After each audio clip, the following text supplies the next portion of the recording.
Vamos a ser muy breves porque ya hace frío y también hace hambre, dicen. Ya hace hambre, don Noel. Ahí está el programa, si se dan cuenta, pues me dejaron así con la más fea al último. Ya tenemos frío.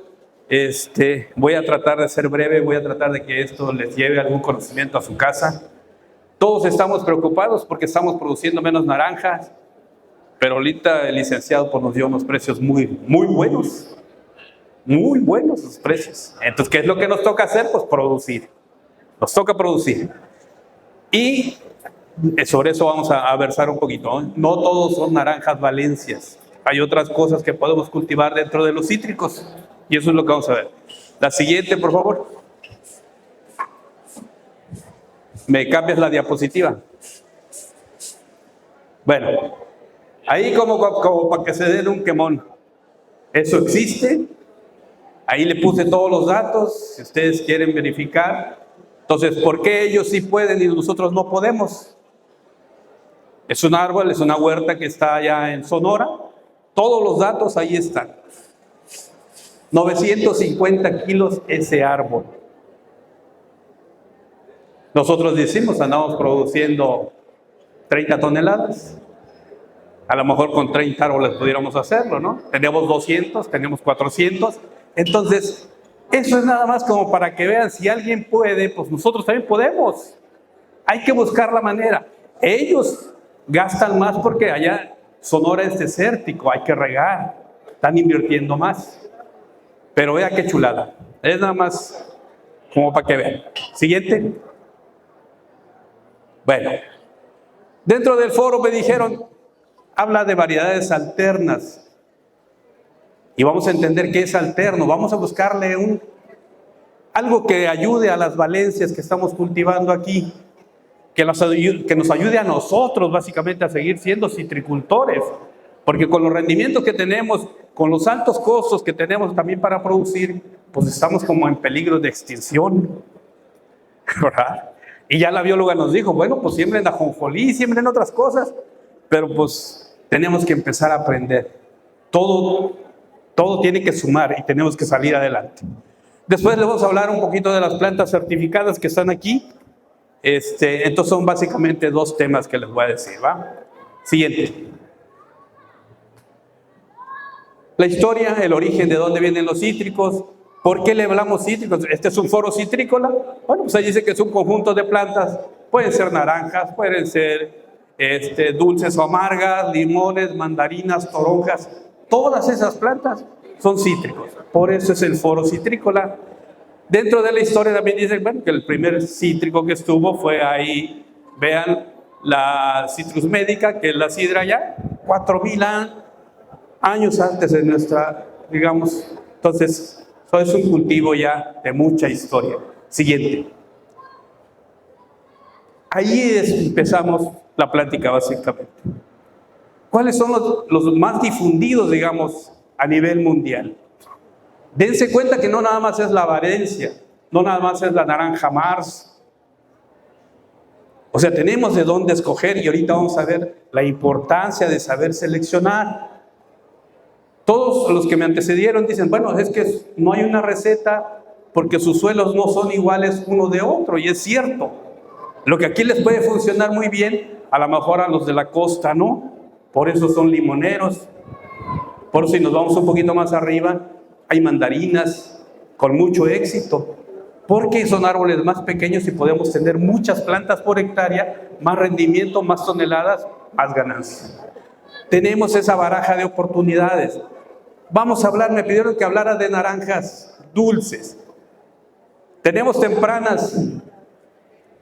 Y les voy a contar una anécdota de Tabasco que hicimos, ¿verdad? Allá hace como 24 años que andábamos haciendo los pininos en Tabasco, decíamos como para salir del estrés que provoca ahorita el frío. Les voy a decir una mala contestación que le di a un trabajador cuando ya estábamos a mediodía y todo eso, cosechando. Teníamos una huerta ya de 1000 hectáreas y la mitad eran naranjas tempranas. Y el señor me dice, oye, ¿y por qué tempranas? Le digo groseramente, o sea, como a manera de relajo, le digo, Todo lo que coseches antes de mediodía es temprano. Ahora les quiero decir, en serio, naranjas tempranas son las que se cosechan primero, agosto, septiembre, mediados de octubre. Esas son las naranjas tempranas. Si dividimos el año, son las primeras que salimos al mercado. Los que salen primero son los que le pegan al precio. Ahí veían los precios de la naranja Mars.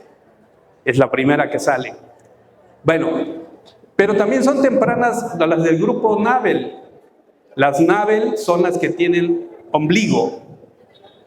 Ya viene Todos Santos y ahí se van a comprar las naranjas Washington Nabel. Cara. Las quieren para ofrenda, ya casi no hay. Tenemos que administrar muy bien porque esa nada más se da una vez al año, ¿verdad? Es para las ofrendas, para los muertitos que vienen a visitarnos. Esas son naranjas tempranas de ombligo del grupo Nabel. Dense cuenta que hay Washington, hay California, hay Bahía, Riverside, hay muchas, hay nabelinas. También del grupo de las Nabel está una sanguínea que se llama Cara Cara. Es una naranja de ombligo, pero roja. Casi no pegó aquí en la zona porque se madura un mes antes de Todos Santos. Entonces, si la queremos nosotros para Todos Santos, ya no llegó. No pegó en el mercado por eso. Bueno, y de las tardías, de las naranjas tardías, pues ahí está la reina de todas, la Valencia. Y ustedes de eso saben mucho, porque alguien que me antecedió dice que Papantla es el segundo lugar en producción de naranjas Valencias. Nada más que ahorita están un poquito tristes porque están produciendo poco. Pero en sus manos está también que vuelvan a ocupar el lugar. Dentro de esas naranjas también tenemos otras que se llama Berna, tenemos la tardía, tenemos la Campbell, tenemos la Olinda. De la foto que les enseñé al inicio de Sonora, allá producen muchísima naranja Campbell y naranja Olinda. ¿Cuál es la diferencia? Básicamente la diferencia es el número de semillas.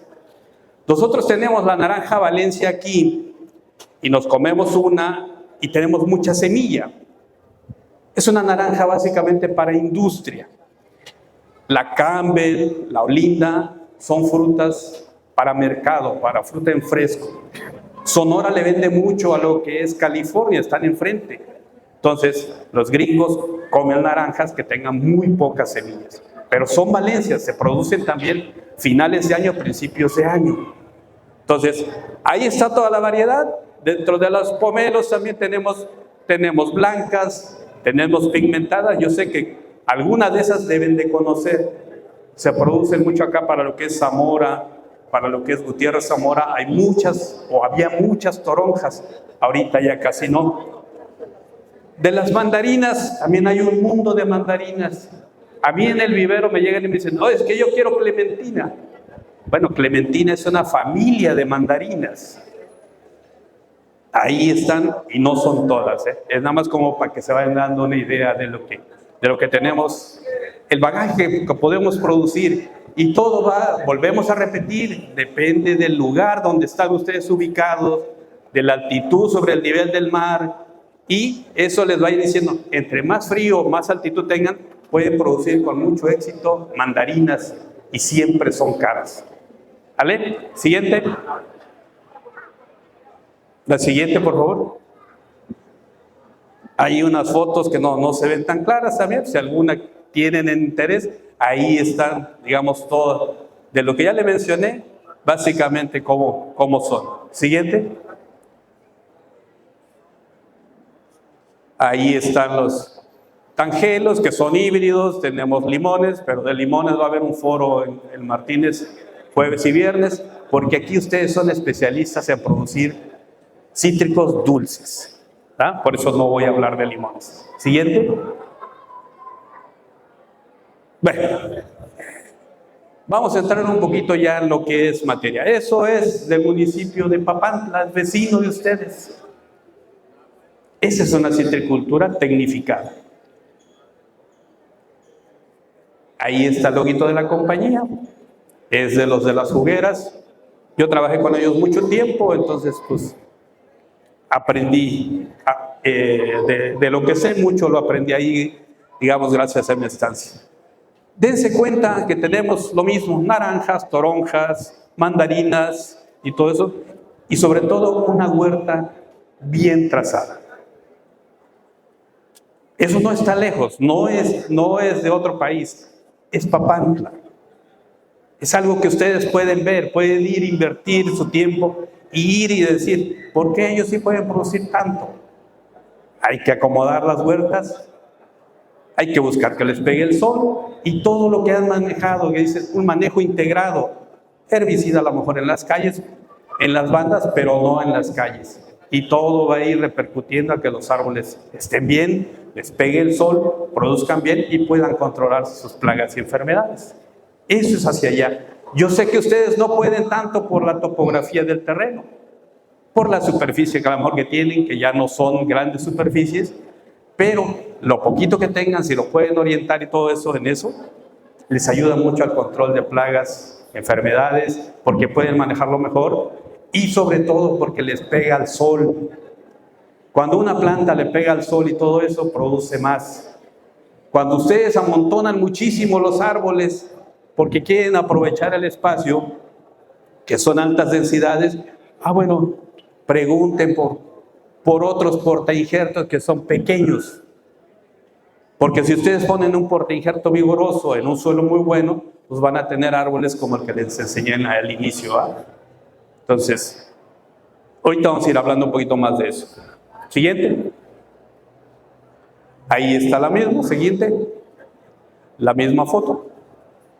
Vamos a hablar de las especies de cítricos. O sea, cítricos, no vamos a hablar nada más de 4 especies. Vamos a hablar de las naranjas, vamos a hablar un poquito de las toronjas y de las mandarinas. Los limones se los dejamos a Martínez. ¿Vale? Entonces, esas especies son las que nos interesan a nosotros. Siguiente. ¿Cómo están distribuidas? El 65% de los cítricos son naranjas. Y a ustedes les tocó la buena suerte de que aquí se adaptaron muy bien. Entonces, volvemos a lo mismo. Hay que hacerlas que vuelvan a producir muy bien. Después tenemos, siguientes, mandarinas, limones y pomelos. En ese orden, las 4 especies se producen a nivel mundial. ¿Verdad? Es lo que más consume la gente. Entonces, es esa grafiquita. Siguiente, por favor. Ahí, eso fue hace 10 años. Son datos oficiales. Senacica decía que había una superficie en México de 549,000 hectáreas. ¿Dónde está Veracruz? Veracruz es el número 1 en superficie. Y si nos venimos a nivel municipio, ustedes están dentro de los primeros lugares de Veracruz también. Entonces, hace 10 años había un 61% de naranjas y había 19% de limones. 10 años después, vamos a ver cómo estamos. Siguiente. Ahí está. Seguimos siendo el 4º país. Hoy en día somos el 5º país a nivel mundial en producción de cítricos. Ya no somos el 4º. Lo que es relevante de aquí es que pasamos de tener 549,000 a tener 589,000 hectáreas. Hay 40,000 hectáreas más que se abrieron.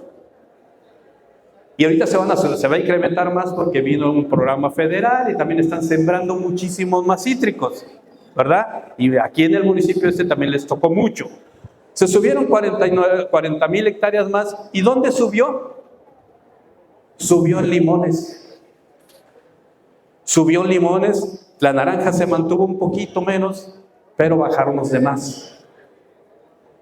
Ahorita, con el desánimo que traemos de que las naranjas producen menos, no vayan a cometer el error de irse a los limones, porque no van a, digamos, viene un futuro bueno para las naranjas. Esa es la idea, yo creo que se deben de llevar de aquí, que ustedes con lo que tienen que resurgir, porque ahí está el mercado, se sigue manteniendo la demanda.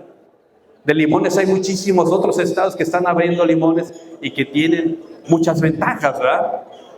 Siguiente. Bueno, ahí está lo que les hablamos.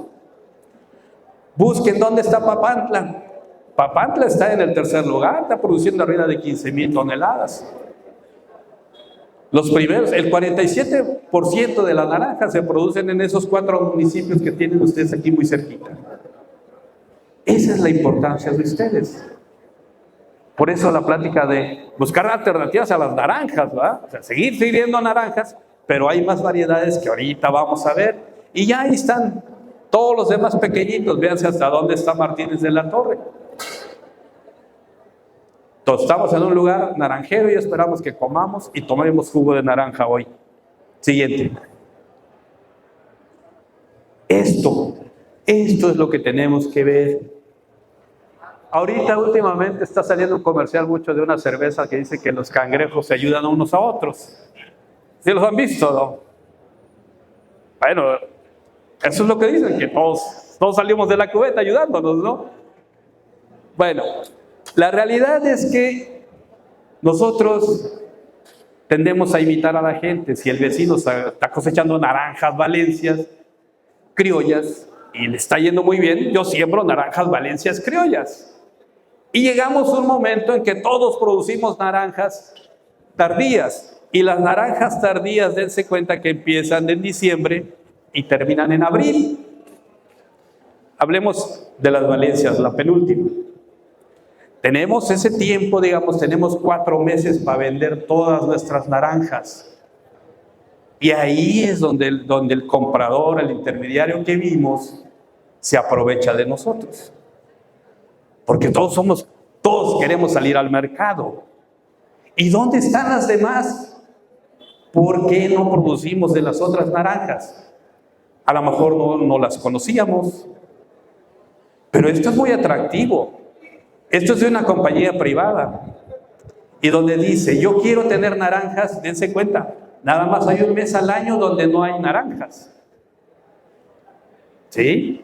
Entonces, si nos distribuyéramos, si nos pusiéramos de acuerdo y producir, todos tendríamos naranjas en diferente época del año y todos tendríamos muy buenos precios. Eso es lo que tenemos que ir. Hacia allá tenemos que ir. Lo que yo les quiero decir al final del día es que les siembre la duda que esas variedades existen y que están aquí localmente. Si ustedes no las conocen, pero vayan con un viverista y díganle, oye, yo quiero esta naranja porque yo quiero salir. ¿Cuándo es cuando valen más las naranjas? Ahorita. Bueno, entonces vamos a buscar la selección 9, que es una naranja temprana, que ya no es como la naranja Mars.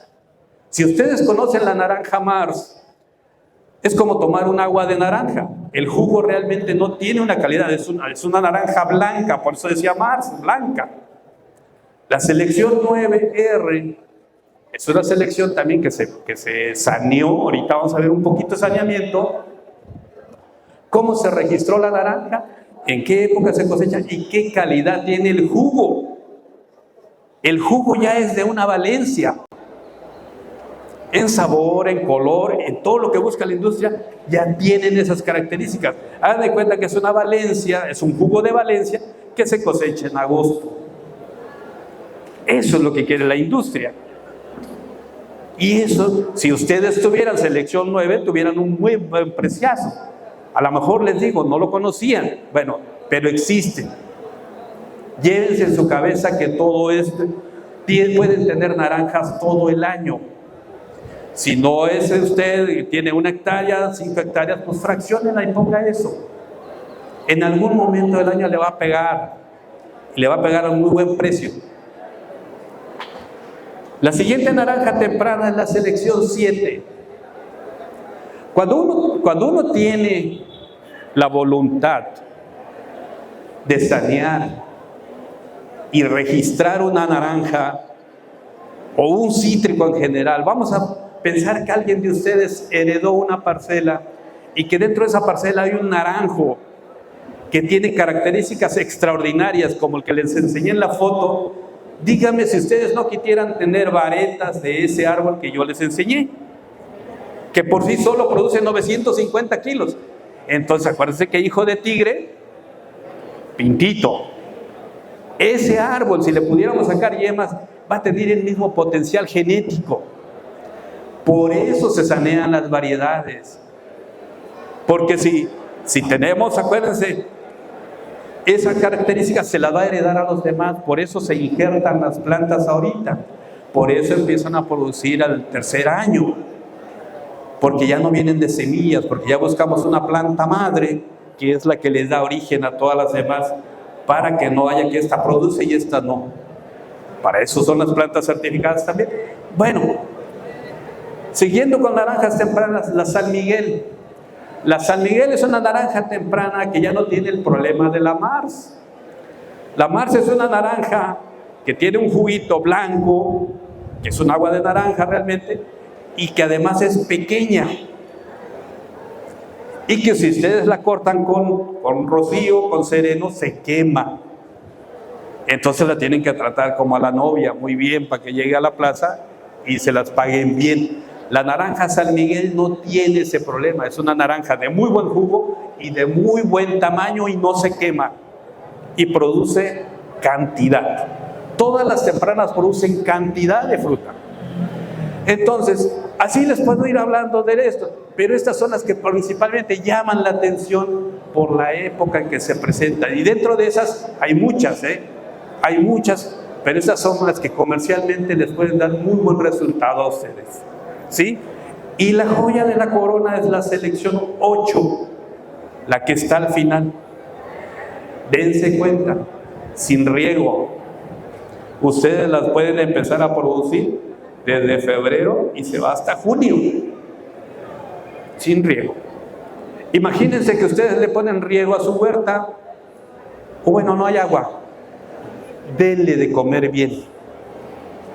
Dice el maestro Sergio Curti que con una fertilización, una planta adulta, una buena fertilización, una buena nutrición, puede sobrevivir. A lo mejor le pueden fraccionar más. ¿Por qué? ¿Por qué fraccionamos nosotros los fertilizantes? Porque está en función al suelo que tienen. Si ustedes tienen un suelo que es arena, bueno, se los pongo un ejemplo fácil. Ahorita que llovió, si yo me subo al cerro allá, voy a ensuciar mis zapatos porque el suelo es arcilloso, es barrial, ustedes le llaman. Si fuera arena, yo subo y no me ensucio el zapato, porque las arenas son diferentes, no se pegan al zapato. Así son básicamente los suelos, o son arcillas o son arenas. Y eso, si nosotros lo viéramos al microscopio, son partículas grandes o chicas. Cuando las partículas son grandes y ustedes le ponen fertilizante y llueve, el fertilizante se va a escapar porque hay muchos poros. Sí me estoy explicando, ¿eh? Los suelos que se pegan en el zapato son partículas muy finas, son los que más retienen humedad y ahí sí pueden fertilizar a lo mejor una vez al año porque ahí la conserva. Y en las arenas no, hay que fraccionar hasta en 4 veces. La misma comida del árbol en función a la edad, en función a lo que produce, pero fraccionada. Porque si no se lava, por lo que les estaba yo diciendo. Viene un aguacero fuerte y se va. Bueno, la selección 8 es como vender malleras o agosteras. Como malleras. Y las malleras este año estuvieron arriba de 14,000 pesos la tonelada. Y existen. Si ustedes van a esa compañía o a un vivero certificado, le dicen, yo quiero la selección 8, pero ¿saben qué tienen que hacer también? Tienen que planear y decir, yo quiero el siguiente año esta variedad de naranjas, porque hay que comprar esas yemas. O sea, yo no puedo ir a una huerta que está produciendo y cortar yemas ahí porque me voy a llevar todas las enfermedades que pueda tener esa huerta y se las voy a heredar a ustedes en estas plantas. Por eso tenemos que agarrar yemas, comprar yemas a un lote productor de yemas certificado y los venden las compañías que tienen esa patente de esa variedad. ¿Verdad? Entonces, es planear, es decir, quiero 1 hectárea, quiero 2 hectáreas, quiero tantas plantas para el siguiente año. No pueden ir ahorita que tienen dinero a un vivero y decir, dame selección 8, porque a lo mejor se van a encontrar a alguien que no sea tan honesto y dice, son estas. Y la realidad es que no puedan ser. Háganlo con tiempo y pueden tener eso. Y eso es no competir entre nosotros, es tener diferente salida al mercado y ese es precio para ustedes. ¿Vale? Siguiente. Bueno, todo el mundo hemos hablado y nos quejamos de que los cítricos y que del campo y de que todo eso. Y la realidad es que sí, es una actividad muy complicada. Hay que tener en cuenta todas esas cosas. Yo nada más puse ahí el tipo de suelo. Les voy a platicar algo. Cuando yo soy de un ejido aquí pegadito también a lo que es el municipio de Papantla, mis familiares formaron el ejido, mis tíos, mi abuelo, y todos sus trabajadores les dieron parcela. De 60 años para acá, la misma parcela que heredó mi papá, que era un niño en ese entonces, ahora está dividida entre 5. Y ya tenemos 2,5 hectáreas nada más. Entonces, ¿qué tenemos que hacer con esas 2,5 hectáreas que mi padre me heredó? Pues tengo que producir más para seguir estando en el negocio. Entonces tengo que ser más eficiente. El terreno es el mismo que ustedes heredaron, no va a crecer, al revés, lo van a ir fraccionando cada vez más. Por eso le puse el tipo de suelo y ese no cambia, pero tampoco cambia el hecho de que se pegue en el zapato o que no se pegue en el zapato. Eso no va a cambiar. Lo que sí va a cambiar es que cada vez va a estar más débil. Y antes por ahí decían, y ustedes también deben de saber, que los maíces daban hasta 3 mazorcas por mata. O dicen, los naranjos no se fertilizaban y producían. A ver, hagan eso. Ya no se puede. Se fue el fertilizante, es como nosotros. Llega un momento en la vida en que ya nos empieza a doler todo. Ya apareció el ácido úrico, ya apareció esto y todo eso. Y nos enfermamos de todo. Son iguales las plantas, ya no tienen comida ahí. Y tenemos que echar mano de los agroquímicos, de los fertilizantes o de otras prácticas que nos permitan que el suelo ya no lo lastimemos más. Por eso les puse, el suelo no cambia. Pero dentro del suelo lo que hay que resaltar también es la topografía. Estamos en una topografía aquí donde están ustedes, que son lomeríos.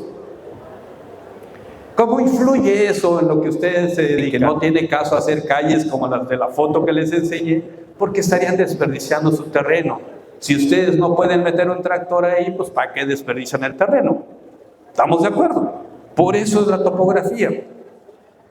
Pero también tenemos que decir que en función al suelo y todo, a la topografía, ustedes pueden escoger un porta injerto que les va a permitir tener muchas plantas por hectárea. Imagínense con una topografía tan quebrada como la tienen ustedes, que van a producir árboles como que yo les enseñé en la foto. Primero, el cortador no va a querer cortar, porque va a usar escaleras de 22 barrotes. Eso es carísimo. Se les puede caer, se les puede lastimar. Entonces tenemos que ir hacia los portainjertos pequeños, medianos. Sin necesidad de sacrificar la copa del árbol para no hacer tan podas tan severas, pero sí algo que desde genética vaya que no va a ser tan grande. Por eso es que hay que tener cuidado en la topografía. Desde ahí seleccionamos el portainjerto. La altura del injerto. ¿De qué depende la altura del injerto? Depende de la variedad. Si ustedes quieren una toronja o un limón y me piden un injerto a 30 centímetros y luego todavía les dan las plantas al trabajador y las enterró por abajo de la bolsa, van a tener higomosis de inmediato, porque son variedades muy susceptibles. O decía el maestro Curtis, si se lo llevan acá a San Pablo, donde se sale el río, pues tienen problemas. Entonces, en función a eso se determina qué tan alto puedo poner un injerto. Está comprobado que las plantas que se injertan más abajo producen más y más rápido. ¿Por qué? Porque transportan los azúcares de manera más eficiente. Pero si su suelo no se los permite, no se metan a calar eso. Si su suelo se pega en el zapato, no es conveniente, ¿verdad? Y sobre todo en esas variedades, la naranja aguanta más. Vamos a determinar entonces, en función al suelo, la variedad. También vamos a saber, con el apoyo de la bióloga que les va a dar promociones, dicen a los que van a hacer análisis, es que es increíble que si ustedes tienen un suelo que no cambia, ¿por qué no conocerlo? ¿Por qué no saber qué tiene ese suelo? Básicamente decir qué pH tiene ese suelo. Con el pH simplemente es como saber la glucosa de nosotros. Nosotros, si vamos y nos hacemos un análisis en ayunas, vamos a saber si somos diabéticos o no somos diabéticos. El pH en el suelo es lo mismo. Si tenemos un suelo alcalino, vamos a saber qué tipos de fertilizantes le vamos a poner. Si nuestro suelo es ácido, hay otra línea de fertilizantes y no estamos gastando de más. O sea, le estamos poniendo lo que ocupan con el solo dato de pH. Ya todo lo demás es ganancia, pero hagan análisis de suelo, porque no hay otra manera de producir más si no saben qué es lo que tienen y qué es lo que tienen que aplicar. El otro punto importante es la altitud. ¿Cuántos metros sobre el nivel del mar estamos? Yo ahorita vine de Martínez, que estoy a 120 metros, y me vine sin suéter y aquí hace frío. Seguramente aquí estamos más arriba. Por eso hace frío aquí. Entonces imagínense, si ustedes producen mandarinas aquí, las mandarinas o las naranjas, las toronjas, van a agarrar muy buen color, muy buena pigmentación por el frío. Las naranjas de Hermosillo que les puse en la foto, ¿por qué creen que son las mejores?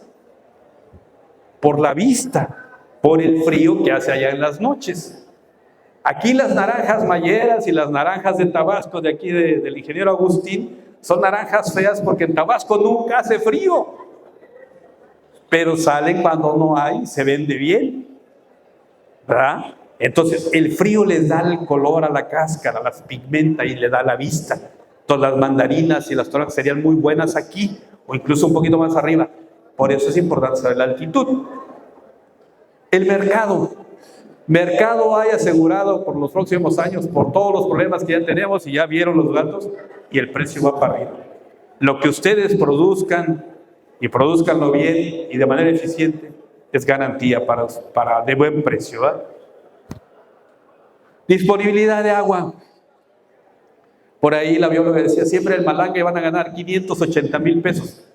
Pues sí, pero hay que llevar primero el río. Hay que llevar el río. Usted sí tiene un río, don Noel. Siembre malanga. O sea, lo que tenemos en la parcela hay que aprovecharlo. Si ustedes tienen un nacimiento de agua, si tienen un escurrimiento y todo eso, y tienen manera de poner riego, háganlo, no lo piensen. A lo mejor meter un microaspersor en una hectárea de terreno les va a salir alrededor de 30,000 pesos. Un microaspersor ya con su bombita, con todo eso, y van a ver la diferencia de producir una hectárea con riego a tener 5 que no tienen riego. Ahí se pagó. Véanlo, pero si tienen agua. Si no tienen agua, pues no se puede. Tienen que ir por el lado de la nutrición. ¿Vale? Siguiente. Bueno, ¿qué le duele a los cítricos? Pues a nosotros nos duele el bolsillo ahorita. Regrésete, por favor, una. A nosotros nos duele el bolsillo y nos va a doler la panza porque ya tenemos hambre. Ahí estamos todos, dicen. Hace rato decían Juan Lombín. Los mexicanos somos flojos y le pusimos HLB. Es lo mismo, está abreviado. Es una bacteria que nos tiene aquí en ayunas ahorita hasta esta hora. Es una bacteria la que nos está pegando y nos está diciendo, estás produciendo un 30% de lo que producías, a esa bacteria. Hoy en día no tiene cura. Tenemos que convivir con ella y tenemos que ayudar a las plantas. ¿Cómo? Dándoles de comer bien. Solamente eso, mientras encontramos o encuentran la cura de eso. ¿Verdad? Es una bacteria, por eso le puse ahí. Pero hay 9 bacterias que le pegan a los cítricos. ¿Qué otra también nos trae del cuello? Nos trae un virus, el virus del BTC. Toda la zona de acá, de Cazones, de todo allá, los cítricos ya están como para leña. Y es un virus. Y ahí, a raíz desde que llegó ese virus, se empezaron los patrones tolerantes al virus de la tristeza. Entonces, la solución está al virus. Hay patrones tolerantes que están enfermos y no se mueren. Pero dicen, es que el virus vino a una raza severa. Es que el virus ha mutado. Entonces, ahora sí se mueren de BTC. Por eso tenemos también que escoger muy bien el portainjerto que vamos a tener. Pero bueno, si no tiene cura el HLB y el BTC está tan agresivo también, tenemos que ser más selectivos con lo que vamos a plantar. ¿Verdad? Siguiente. Ahí está lo que está presente en México.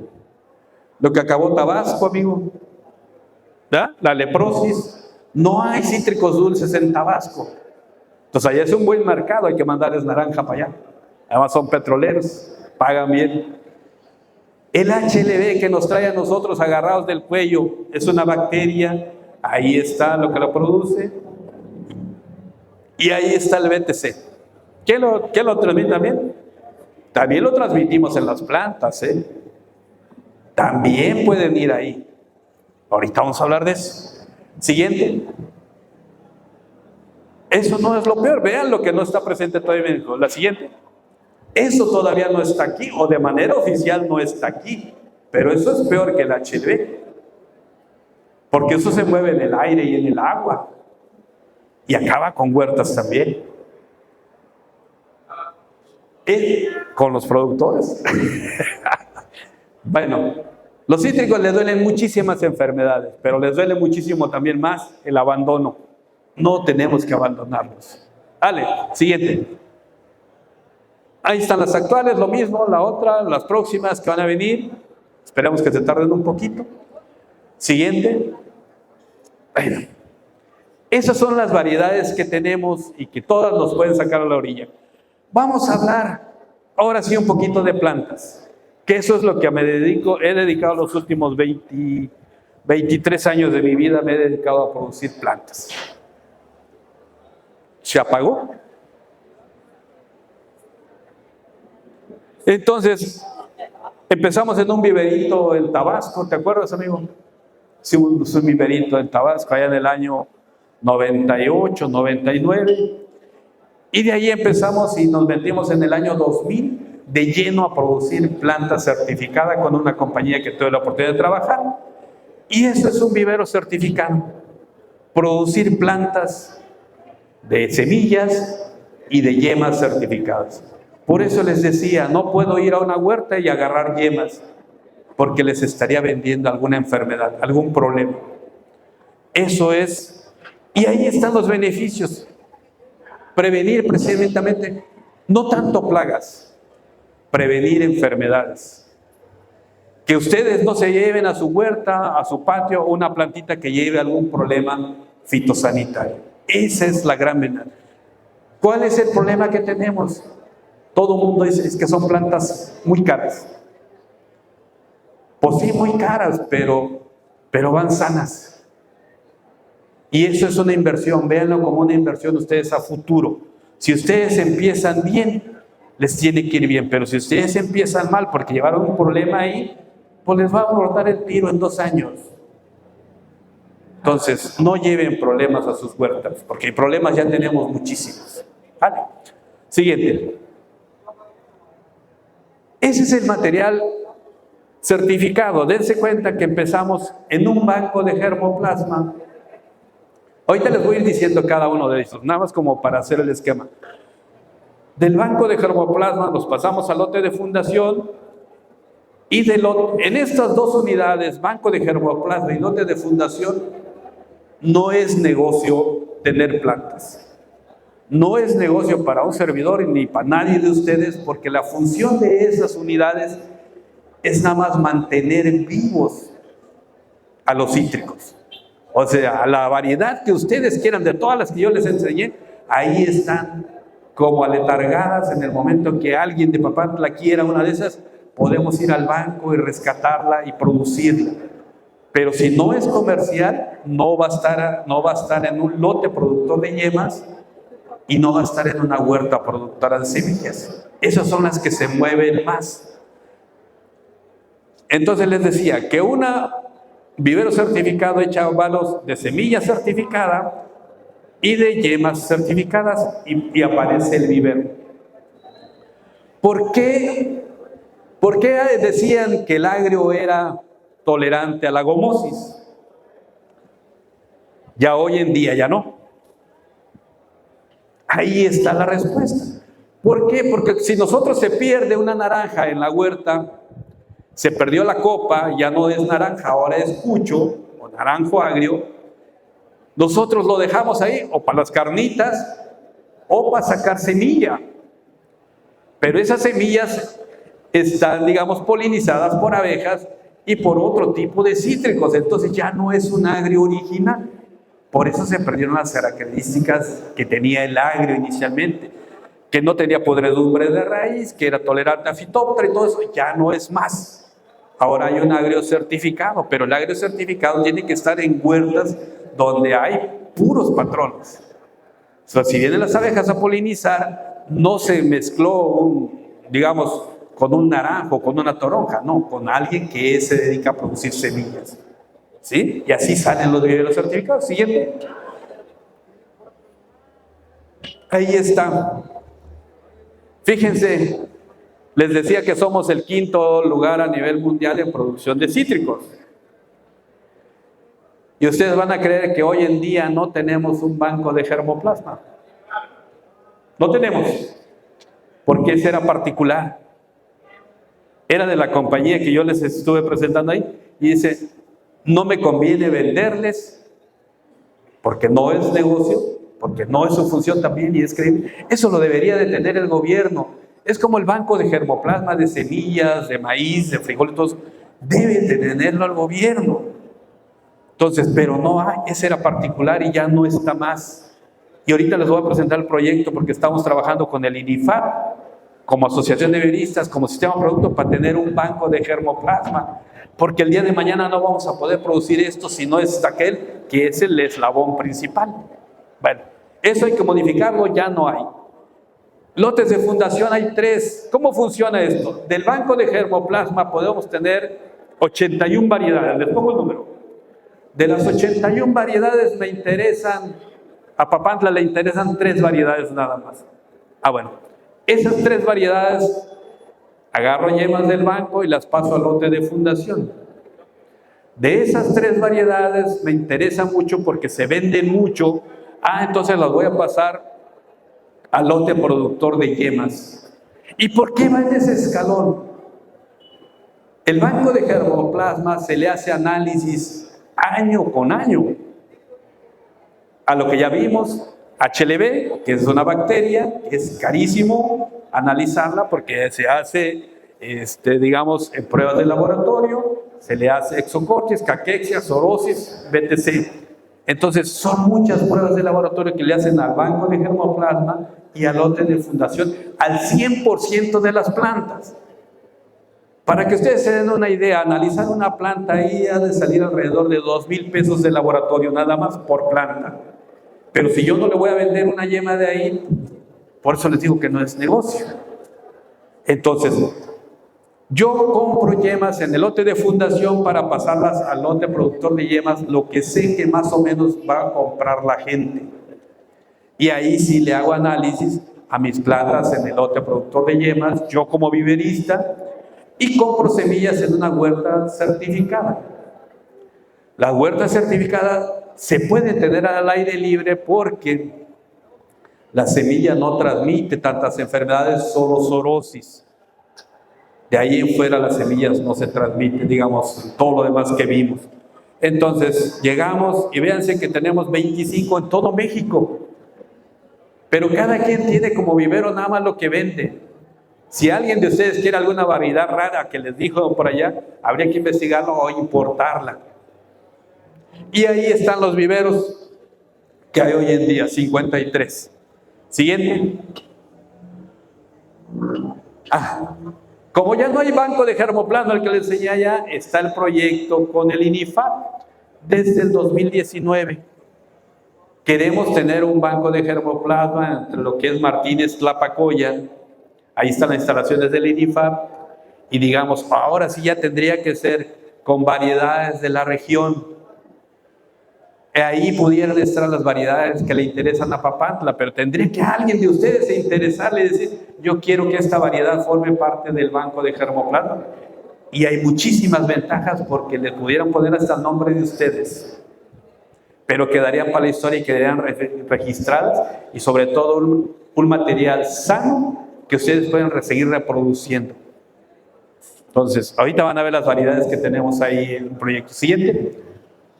Ahí están 9 tipos de naranjas, 12 mandarinas, 2 tangelos, 6 tipos de naranjas y 7 limones. Ahí están los limones arbolitos, doble persa, peruano, chino, todos, pero son clones de limón. Y ahí están en el banco de germoplasma. La idea es que estén ahí.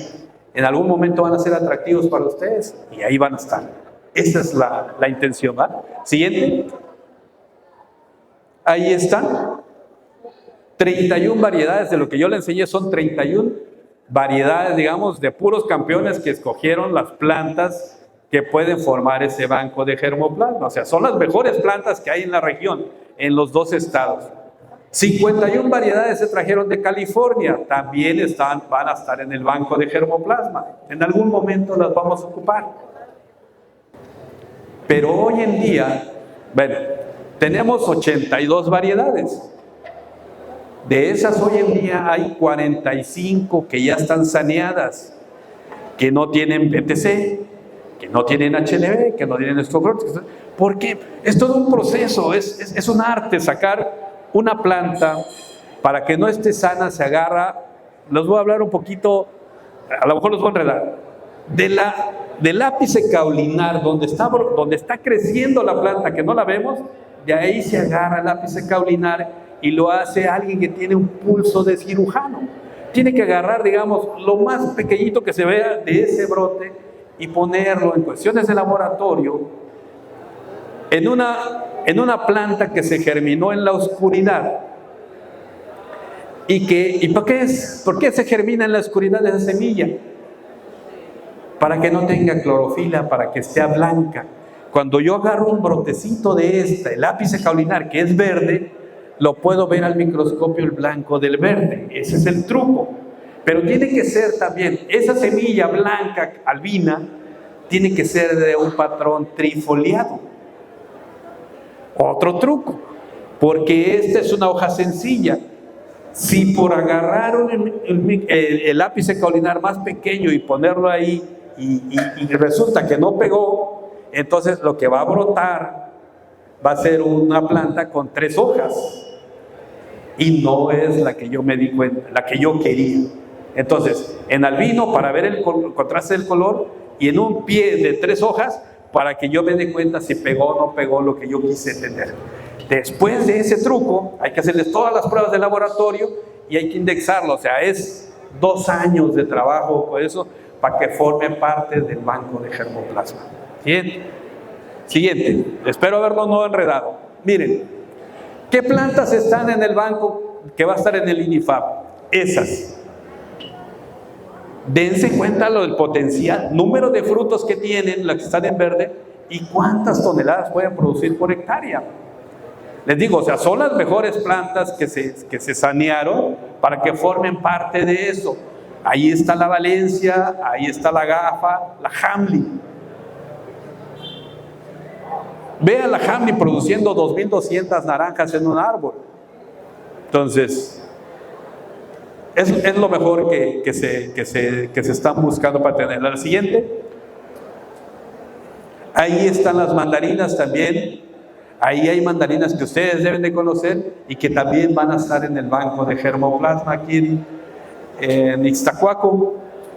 Siguiente. Bueno, cuando empezó el detalle del BTC, empezaron a decir, vamos a certificar los viveros. No estaba, digamos, el acuerdo de que los viveros tuvieran que ser techados. O sea, podíamos tener un vivero certificado si comprobábamos el origen de la yema y el origen de la semilla. Pero a raíz de esto, de que apareció el HLB en Yucatán en el 2010, tenemos 13 años con HLB. Y apenas tenemos 1 año que nos pegó aquí y ya estamos temblando. En Yucatán hay desde el 2010. Pero Yucatán no aparece en los estados citrícolas, o sea, ellos se dedican a otra cosa. Cuando ya se fue a Colima, ahí es donde empezó el problema de decir, sí le está pegando a las huertas productoras. Pero Colima es básicamente limonero. Colima es limonero y Colima tiene riego. No ha tenido el problema que nosotros estamos teniendo de hace 1 año para acá. Y si le sumamos que a ustedes les pegó el huracán hace 2 años y de todo, y el precio de los insumos, Entonces, pues sí estamos como tristones, ¿verdad? Pero entonces, ahora las plantas, los viveros certificados tienen que tener todo eso, tienen que estar bien formaditos, pero tienen que invertirle a los invernaderos. Por tener un invernadero anda alrededor de 400 a 500 pesos el metro cuadrado. Entonces, sí es algo caro, es garantía para ustedes que la planta va a venir sana, porque viene sana. ¿Se les va a enfermar afuera? Sí, se les va a enfermar afuera, pero no la llevan de un inicio y la probabilidad de que empiecen a producir más rápido es más segura, ¿ya? Todos esos gastos hacen que nuestro negocio como viveros certificados sea decir, es que esas plantas son muy caras, pero es a raíz de eso que sí hay que invertirles mucho, ¿ya? Siguiente. Bueno, 2010 llegó a Yucatán. ¿Cuándo llegó a Veracruz? Ya había en Veracruz, no lo habían declarado, lo declararon hasta el 2018. Del 2018 para acá, todos los viveros certificados tienen malla en Veracruz. Veracruz somos de los últimos estados que se declararon con HLB, y no fue porque no haya llegado, sino porque somos muchísimos productores y no iba a haber apoyo para darle a todos. Por eso como que aguantaron eso, pero no dio para más. Siguiente. Ahí está lo que es una planta certificada, semilla más eso. Siguiente. Así se producen las plantas. Ahí está todo el esquema. Las semillas para germinar en la bolsa, crecen los patrones, se compra la yema, se injerta y se vende la planta. Siguiente. Todo eso que debemos saber lo sabe el viverista, pregúntenlo a ustedes, pero el viverista le va a preguntar qué tipo de suelo tienen ustedes para darles la mejor opción. Finalmente, quien va a decidir qué planta utilizar es ustedes, porque yo voy a preguntar si acaso la textura del suelo, el pH del suelo, la topografía del terreno, si es mecanizable o no, y en función a eso les voy a dar un norte, pero quien conoce el suelo que conoce su terreno es ustedes. Pero tenemos que evitar hacer todo eso. Eso pasó en la realidad, en el ranchito que yo les enseñé. Se sembró un portainjerto trifoliado y se salió el río. Año con año se salía el río y ese patrón no era tolerante a la asfixia de raíz. Entonces se hicieron esos subinjertos. Le pusimos esos injertos de naranjo cucho al patrón tolerante que había. ¿Para qué? Para que aguantara la inundación. Pero eso es caro. Entonces, es mejor desde un inicio saber bien qué es lo que podemos ocupar. Ahí es como una operación que se le hizo para salvar la huerta, en las partes donde se inundaba. Siguiente. Bueno, cuando yo trabajaba en la compañía era mi jefe, un brasileño. Les puse ahí nada más para que se den la idea. Parece la locura, ¿va? Un marco de plantación de 6 por 2 metros. 6 por 2 metros, 833 plantas por hectárea. Vean la diferencia, es una topografía plana. Aquí el gobierno también está plantando de 10 por 1. No canta mal las rancheras, ¿verdad? Alguien por ahí está plantando limones de cada metro. Yo lo sé, pero los limones se tienen que podar mucho, no les va a funcionar tanto. Ahí porque son naranjas. Y el portainjerto es un portainjerto enano. O sea, el árbol no va a crecer mucho y nos va a permitir aproximarlo mucho, ¿verdad? Entonces, el suelo es diferente a ustedes, pero sí hay opciones para que no tengan 800, pero sí 500, 400 plantas. Siguiente. El dato de eso que ellos están haciendo, esto lo están haciendo en Brasil. Esta bolsita, ¿de cuántos litros crees que sean? ¿De 2 litros? ¿Litro y medio? Ok. Brasil está plantando en plantas de 7 litros. ¿Cuál es el soporte? El soporte es eso. Producen más, se pierden más en campo y la única diferencia es que tienen mejor sistema de raíz. Es lo que le llaman el sistema radical. O sea, van más fuertes al campo, de tal manera que van a empezar a producir más rápido. O sea, llevan una planta bien formada, pero en Brasil vale $5 la planta. Estamos hablando de que vale 100 pesos. Nosotros vamos, tristemente, nosotros por las plantas de 10 pesos. Entonces, pues llevamos una plantilla. ¿Qué es lo que hace el viverista? Llevar una bolsita que ya parece como de paletas. Bolsas de al litro. Entonces llevan una planta muy débil, que si no le llueve a tiempo, que si ustedes le pusieron mal fertilizante, que si ustedes le aplicaron mal el glifosato, las van a perder. Y van a esperar otro año para volver a resembrar. Entonces, por eso es importante llevar plantas bien desarrolladas. Si son más caras, sí, pero se ahorran un año de cuidar ustedes en su huerta. Hagan cuentas, como dice aquí, y van a ver. Y siempre dicen que lo barato sale caro, pero es por eso, por el tamaño de bolsa.